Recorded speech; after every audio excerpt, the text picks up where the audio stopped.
प्रेक्षकांनो, लक्ष्मीच्या पावलाने या मालिकेच्या येणाऱ्या काही भागांमध्ये तुम्हाला एक इंटरेस्टिंग ट्विस्ट समोर येणार आहे बघायला. कला आणि अद्वैतचं नातं आपल्याला हळूहळू सुधारताना दिसणार आहे. आतापर्यंत कला अद्वैतसाठी बरंच काही करते आणि बरंच काही सॅक्रिफाईस पण करते, पण त्याची किंमत अद्वैतला आणि त्याच्या आईला अजिबात नाही आहे. आबांचं कलावर अखंड जीव आहे. आबांनी मंगळागौरीचा थाट तर घातला कला अद्वैतसाठी, पण मंगळागौरीमध्ये जबरदस्त तमाशा रंगलाय. सगळ्या जणी नऊवारी वगैरे नेसून असतात, पण आता अद्वैत हळदी कुंकाच्या बायका निघून गेल्यावर म्हणतो, झालं नवरा बायकोचं नाटक, आता मी नाही करणार. पण आता कला चिडते आणि म्हणते, पाहिजे तेव्हा बायको म्हणून वापरून घ्यायचं आणि पाहिजे तेव्हा असं सोडून द्यायचं. हे शोभतं का तुला अद्वैत? मी आता ही मंगळागौरीची पूजा करणार नाही, असं म्हणून कला तिथून उठून गेली आहे. पण आता ह्या धक्क्यामुळे आबांना फार जबरदस्त टेन्शन आलंय.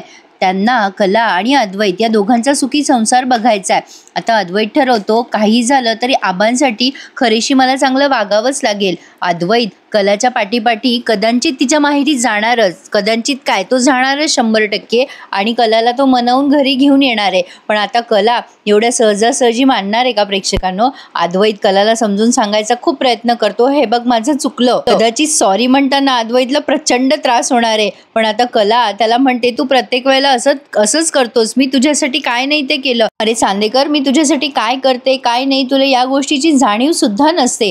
अद्वैत म्हणतो, ठीक आहे ना, कर्तव्यच आहे ना तुझं. कला म्हणते, कर्तव्य असलं म्हणून काय झालं, पण मी ते निभवतीये ना. अरे तू तर तेही करत नाहीयेस, प्रत्येक वेळेला मला वाटेल ते बोलतोस, घालून पाडून बोलतोस. आणि आता म्हटल्यावर अद्वैत म्हणतो, आणि काय? आता कलाने सरोजने जी काही तिच्याकडनं चिठ्ठी लिहून घेतली आहे ना, ते नक्कीच तिने अद्वैतला शेअर केलं असणार आहे, याची मला खात्री आहे. प्रेक्षकांनो, तुम्हाला काय वाटतं मला कमेंट करून नक्की कळवा.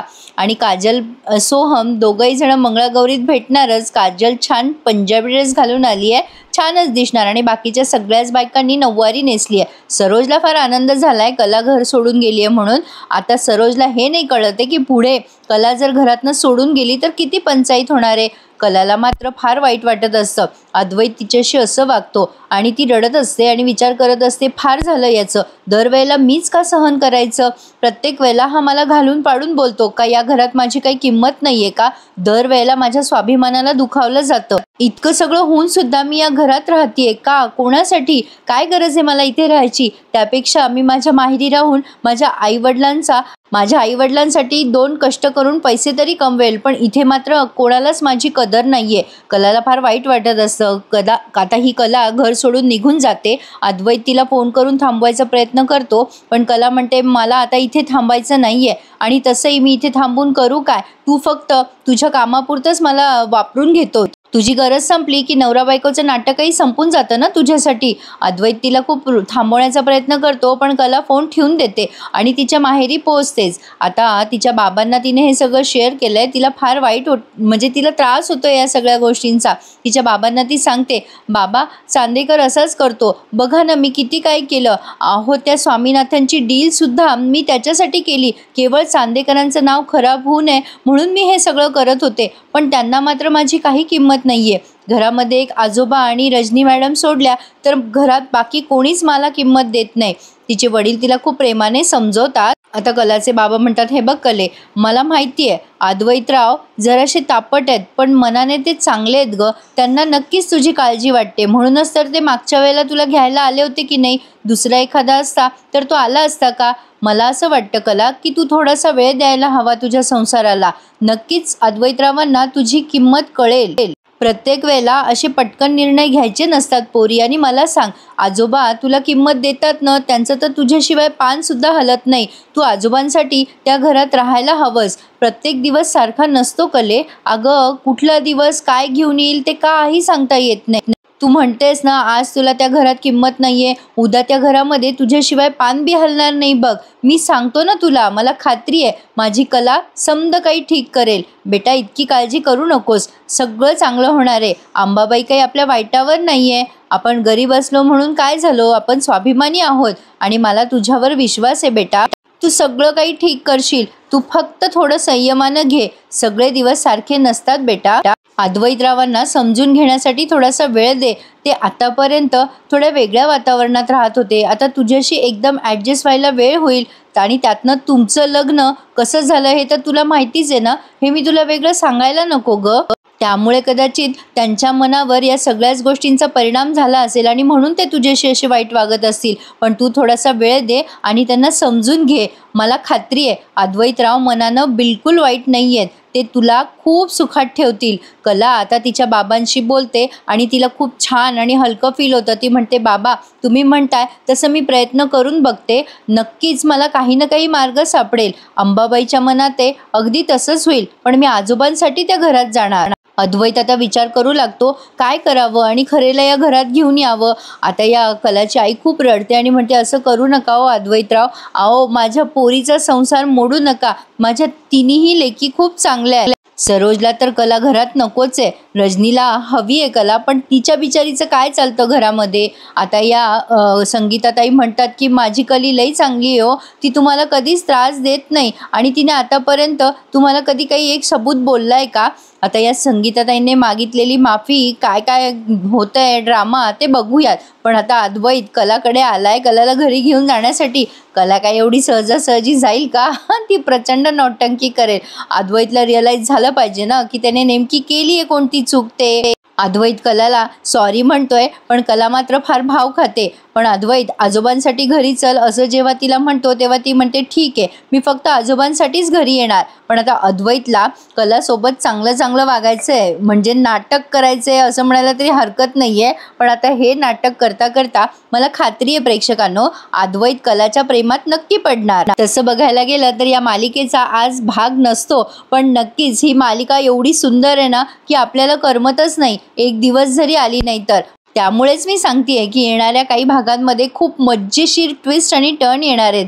कला आणि अद्वैत कुठल्या ना कुठल्या निमित्ताने एकमेकांच्या जवळ येणारच. आता तर ते 24 तास सोबतच आहेत कारण कलाबाई ऑफिस पण जॉईन करते ना आणि त्यामुळे अद्वैतच्या समोरच ती असणार आहे. पण आता कलाने पण काय काय अटी शर्ती घातल्या आहेत वापस येण्यासाठी हे बघणं इंटरेस्टिंग ठरणार आहे. कारण कला काही सहजासहजी परत येणार नाही. नक्कीच तिचा स्वाभिमान दुखावला जाणार नाही याचा ती पूर्ण प्रयत्न करेल. सरोजने तिला जे काही चिठ्ठी वगैरे लिहून घेतली आहे ना ते सत्य अद्वैतपर्यंत पोहोचवणार ती. अद्वैत त्यासाठी तिची माफी पण मागेल आणि आता तो तिला सांगेल की हे बघ कला मी विचार करतोय आबांसाठी सुखी संसार करण्याचा. आता कला म्हणते ठीक आहे ना तू कर सुखी संसार पण मला नाही वाटत तुझं आणि माझं कधी पटू शकेल. अद्वैत म्हणतो अगं पण आपण प्रयत्न करायला काय हरकत आहे. कला म्हणते ठीक आहे ना प्रयत्न मी नेहमी एकटीच करते तुझे प्रयत्न कधी दिसतच नाही. आता अद्वैत म्हणतो ठीक आहे ना मी करेल प्रयत्न मी तुला तेच सांगायला आलो आहे ना. आता कला म्हणते ठीक आहे मी तुला एक चान्स द्यायचा प्रयत्न करते बघूयात पुढे काय घडतंय ते. आता हा अद्वैत निघालाय कलाला घेऊन तिथून आणि आता घरी आल्यावर सुद्धा या दोघांमध्ये बरेच वाद होणार आहे. पण कला आबांसाठी आणि फक्त आबांसाठी चांदेकरांच्या घरात परत येणारे प्रेक्षकांनो. आता नेमकी ती घर सोडून जाईल का हा प्रश्न तुम्हाला पडला असेल. आय थिंक सो ती नक्कीच घर सोडून गेली असावी कारण आबांचं जेव्हा दुखतंय तेव्हा कला आबांच्या जवळ आपल्याला दिसत नाहीये. कला जर घरामध्ये असती तर नक्कीच ती आबांच्या जवळ आली असती आणि त्यांची विचारपूसही तिने केली असती. आता कला जेव्हा घरी येते तेव्हा आबांना फार आनंद होतो. अद्वैत कलाला सॉरी तर म्हणतो आणि आता कलाशी त्याचे संबंध चांगले कसे होतील हे बघायचा प्रयत्न करतो. खरं तर अद्वैतच्या मनात नाही आहे पण तुझं माझं जमेना आणि तुझ्या वाचून करमेना असं या दोघांचं. म्हणजे अडला हरी म्हणजे आपला आडला अद्वैत आणि कलाचे पायधरी असं म्हणायला हरकत नाही आहे. अद्वैत आणि कला या दोघांच्या भांडणामुळे मालिकेमध्ये एक वेगळीच जान येते प्रेक्षकांनो. हे दोघही जण जरा वेगळ्याच पद्धतीने भांडतात. खूपच मजेशीर वाटतं या दोघांचं भांडण ऐकायला. माझी मुलं तर या दोघांच्या भांडणाची आणि या दोघांची फॅन झाली आहेत. मी कधी कधी त्यांना हा भाग बघू देत असते. असो तर आता अद्वैत कलाला बायकोचे सगळे अधिकार देण्याचा प्रयत्न करतोय पण आता कलाला या सगळ्या गोष्टीतून वर येण्यासाठी जरा वेळ लागणार आहे. कलाने आता अद्वैतला एक फेअर चान्स दिलाय. आता अद्वैत त्या चान्सचं कसं सोनं करतोय ते बघूयात. पण 100% मला खात्री आहे अद्वैत कलाच्या प्रेमात नक्की पडणार. फक्त मी या गोष्टीची वाट बघतीये की कोण कोणाच्या प्रेमात आधी पडणार. म्हणजे अद्वैत कलाच्या प्रेमात आधी पडणार की कला अद्वैतच्या. बघूयात येणाऱ्या काही भागांमध्ये ते स्पष्ट होईलच. पण प्रेक्षकांनो या मंगळागौरीचा भाग बघण्यासाठी मी फारच उत्सुक आहे. तुम्ही उत्सुक आहात का मला कमेंट करून नक्की कळवा. नयनाच्या फेक प्रेग्नेन्सीचं रहस्य रहस्य समोर यायला आता जास्ती काळ राहिलेला नाहीये, कारण नैनाचं पोट दिसत नाहीये. त्यामुळे हे रहस्य लवकर बाहेर येणार. प्रेक्षकांनो, काय वाटतं तुम्हाला? मला कमेंट करून कळवा. अद्वैतला एकतर चांगलं वागता येत नाही बिचाऱ्याला. आता कलाशी कुचकं काचकं बोलल्याशिवाय त्याचा दिवस सुरू होत नाही. म्हणजे आता या अद्वैतची सत्व परीक्षाच आहे बिचाऱ्याची, कलाशी नीट वागायची. बघूयात बिचारा आता किती मार्काने पास होतोय. नक्की कमेंट करून सांगा प्रेक्षकांनो. आणि कला अद्वैतचा हा रिव्ह्यू आणि लक्ष्मीच्या पावलाने या मालिकेचा डेली रिव्ह्यू ऐकण्यासाठी आपल्या चॅनलला मात्र सबस्क्राईब करायला विसरू नका. धन्यवाद.